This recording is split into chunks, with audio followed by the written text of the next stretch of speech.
maganda tong sinamahan nating bagong family, tong Kaiser. Kasi ang promising talaga ng program niya at saka yung mga benefits na makukuha natin. May makukuha yung family mo after, diba, yung pagka nagpaalam ka na, bumalik ka na, pag nandun na ulit tayo sa ating creator, diba? Yung family natin, meron tayong may iwan sa kanila na from Kaiser, dun sa hinulog-hulugan mo. And then, eto, pagka nag-Kaiser ka, yung tipong meron ka ng nakapondo na sa hospital na pag nagkasakit ka, nandun na, automatic, magagamit mo siya. Hindi lang siya once na magkasakit ka.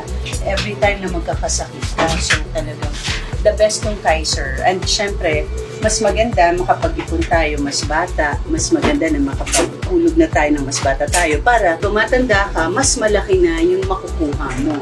So may insurance ka na, may healthcare ka pa, may ipon ka pa. Diba? So, Kaiser na tayo, guys. Kasi nasa kanila na ang lahat.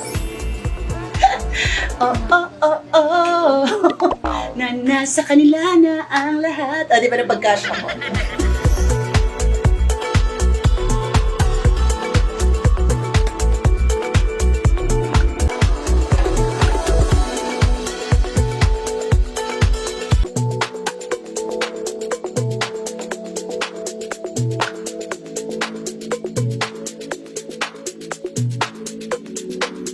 Kaiser, kasama kang tumanda.